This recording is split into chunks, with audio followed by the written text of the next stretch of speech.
Assalamualaikum warahmatullahi wabarakatuh. Saya Nabila Latifah Desrianti dengan NIM 250053111 dari kelompok 4 akan menjelaskan hasil penelitian kami yang berjudul faktor-faktor yang mempengaruhi kemiskinan di Pulau Sumatera, tingginya pengeluaran per kapita dan tingkat pengangguran. Untuk langkah pertama itu kita mencari dulu persamaan regresinya.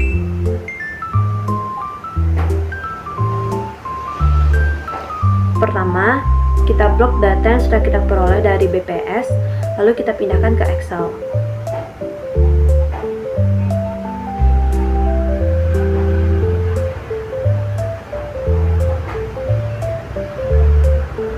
Setelah itu, untuk mendapatkan summary outputnya, kita klik data analisis, lalu pilih regression, klik OK.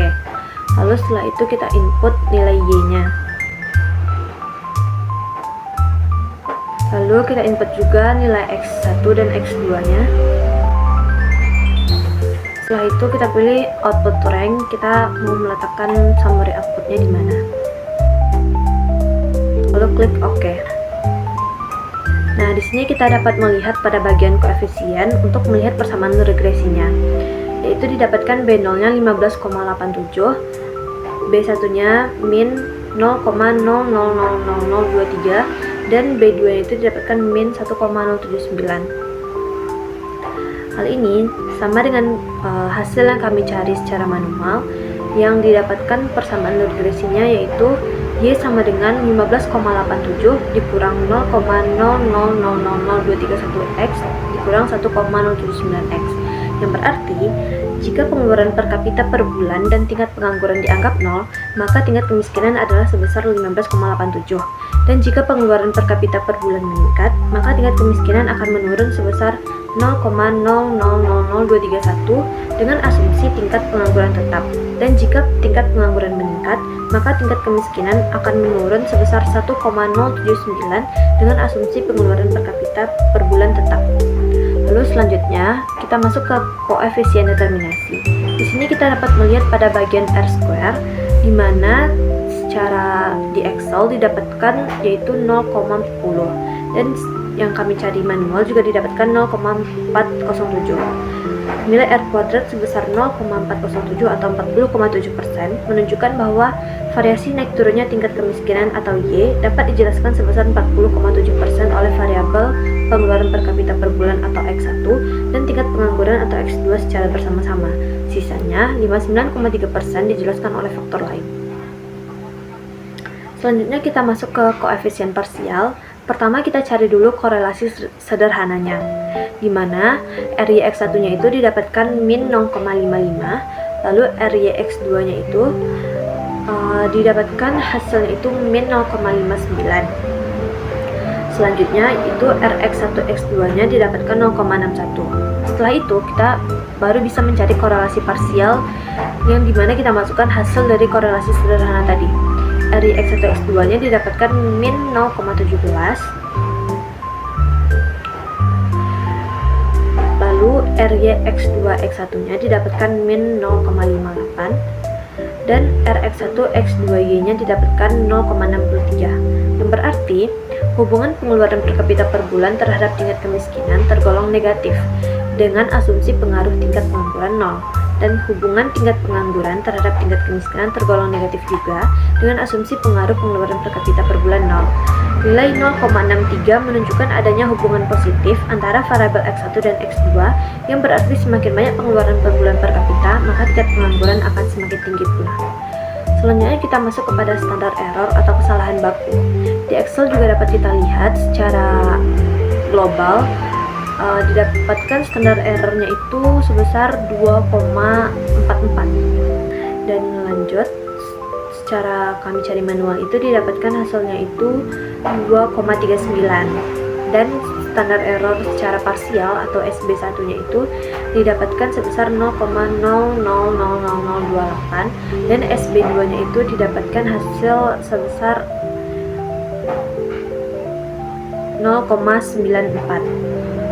Kesimpulannya, rata-rata hasil prediksi modal meleset sekitar 2,39 dari nilai sebenarnya, yang dimana rentang data Y itu cukup lebar dari 3 sampai 10. Jadi kesalahan prediksi relatif tidak terlalu besar dibanding skala datanya. Nilai standar error koefisien menunjukkan bahwa variabel X1 memiliki tingkat kesalahan estimasi yang lebih kecil dibanding variabel X2, sehingga estimasi koefisien X1 lebih stabil dan lebih akurat dalam menjelaskan variabel dependen. Lalu selanjutnya itu kita masuk ke uji signifikansi. Pertama itu uji global, didapatkan hasilnya itu 2,4, di mana F tabelnya itu 4,74. Diperoleh kesimpulan jika F hitungnya itu lebih kecil daripada F tabel, maka dia tidak signifikan. Lalu kita masuk kepada uji T atau uji secara parsial. T hitung satunya itu didapatkan hasil min 0,825 dan T hitung 2-nya itu didapatkan min 1,15. Sedangkan T tabelnya itu 2,36462. Jika T hitung lebih kecil daripada T tabel, maka dia juga tidak signifikan. Dan pada Excel itu juga dapat kita lihat p-value. Jika p-value-nya itu lebih besar daripada 0,05, maka dia juga tidak signifikan. Lalu T hitung 2-nya juga lebih kecil daripada T tabel, maka dia tidak signifikan. Begitupun juga p-value-nya. Jadi kesimpulannya, seluruh variabel independen secara bersama-sama hanya berpengaruh terhadap variabel dependen sebesar 2,4, dan variabel X1 dan variabel X2 secara parsial tidak berpengaruh signifikan terhadap variabel dependen. Nah, di mana pengeluaran per kapita per bulan dan tingkat pengangguran tidak berpengaruh signifikan terhadap tingkat kemiskinan. Baiklah, selanjutnya kita akan masuk kepada uji asumsi klasik. Yang pertama itu kita mencari dulu uji multikolinearitas. Caranya itu, yang pertama kita klik data analisis, lalu kita pilih correlation, lalu kita klik OK, lalu kita masukkan atau kita input nilai X1 dan X2 nya aja, lalu kita centang label inverse row, lalu kita pilih output rank-nya itu mau gimana. Misalnya di sini seperti di kolom A22. Lalu kita klik OK. Nah, cara menilainya itu kita lihat yang di tengah yang 0,71 itu. Jika nilainya itu di bawah 0,80, maka model ini lolos dari uji multikolinearitas. Selanjutnya kita masuk kepada uji normalitas, uji heteroskedastisitas, dan uji autokorelasi. Caranya itu, yang pertama itu kita klik data analisis, lalu kita pilih regression, lalu kita klik OK. Setelah itu kita centang yang residual plots sama normal probability plots, lalu kita klik OK. Sebelumnya itu kita ubah dulu, kita mau output rank-nya itu di mana.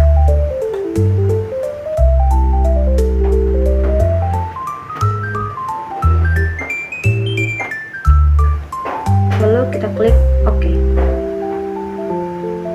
Nah, untuk langkah pertama kita mencari uji normalitas itu, kita lihat dulu pada tabel yang residual output. Nah, setelah itu kita masukkan dulu rumusnya. Yang pertama itu sama dengan count buka kurung blok semua residual, lalu enter. Lalu masukkan rumus lagi sama dengan SKEW atau skew buka kurung, kita blok lagi semua residual, lalu kita klik enter. Lalu masukkan rumus lagi sama dengan KURT atau Kurt buka kurung, kita blok lagi semua residual, lalu kita klik enter. Lalu kita masukkan rumus Jarko-Deranya itu sama dengan 10 bagi 6, 10 itu jumlah data, lalu setelah itu dikali kita klik nilai skew-nya pangkat 2, lalu ditambah nilai chord, kita pangkat 2 kan juga, lalu bagi 4, lalu enter. Nah, untuk kesimpulannya itu kita untuk memperoleh hasil akhir sama dengan CHIDIC IST, buka kurung, kita klik yang nilai Jar-Goubert tadi, lalu titik koma 2, klik enter. Nah, jika nilainya itu di atas 0,05 maka model ini juga lulus uji normalitas. Lalu selanjutnya itu kita masuk kepada uji heteroskedastisitas. Caranya itu yang pertama kita bikin dulu tabel ABS underscore res. Lalu setelah itu kita masukkan rumus absolut sama dengan ABS, lalu buka kurung, kita masukkan nilai residual yang pertama, lalu klik enter. Lalu kita tarik ke bawah sebanyak jumlah data kita.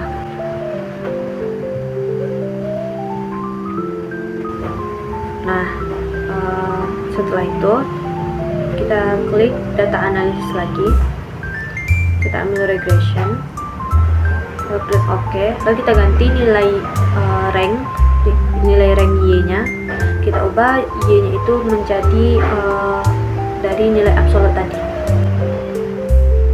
Lalu kita pilih output ranknya mau di mana, dan kita hilangkan centang kotak residual output sama normal probability. Lalu kita klik OK.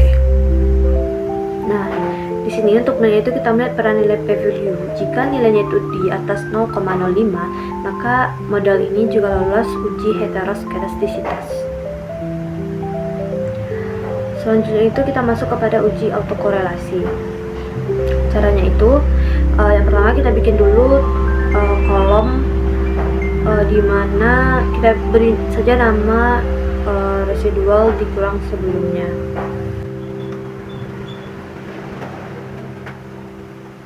Lalu kita masukkan rumus sama dengan nilai residual yang kedua itu dikurang yang pertama, lalu dipangkat 2.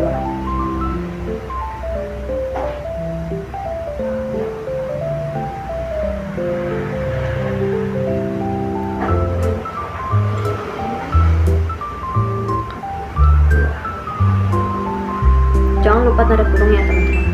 Lalu selanjutnya itu kita tarik lagi ke bawah sebanyak jumlah data kita. Lalu kita bikin kolom yang kedua yaitu residual kuadrat. Dimana di sini itu kita mengkuadratkan nilai masing-masing residual. Rumusnya itu kita klik sama dengan masukkan nilai residual yang pertama, lalu pangkat 2, klik enter. Lalu kita tarik lagi ke bawah sebanyak jumlah data.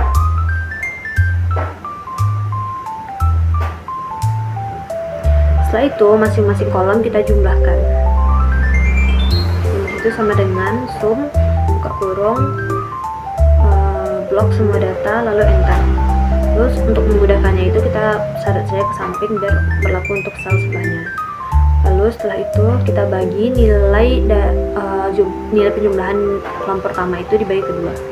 Itu sama dengan kolom pertama itu lalu dibagi yang kedua, enter.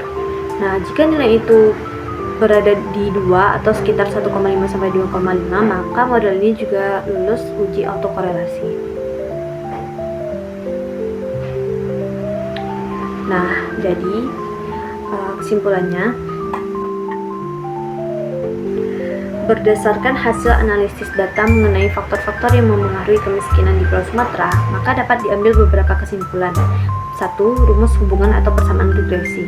Dari perhitungan statistik didapatkan rumus Y sama dengan 15,87 dikurang 0,00000231x1 dikurang 1,079x2. Rumus ini menunjukkan bahwa jika pengeluaran per kapita dan pengangguran bernilai 0, maka tingkat kemiskinan di Pulau Sumatera berada di angka 15,87%. Jika pengeluaran per kapita naik, kemiskinan akan sedikit berkurang. Uniknya, jika pengangguran naik, data menunjukkan kemiskinan justru sedikit menurun. Lalu keeratan hubungannya atau korelasi parsial. Pertama, hubungan antara pengeluaran per kapita dengan tingkat pengangguran tergolong negatif dan lemah. Artinya, tingginya daya beli hanya memberikan sedikit pengaruh untuk menurunkan kemiskinan. Lalu, hubungan antara tingkat pengangguran dengan tingkat kemiskinan juga bernilai negatif.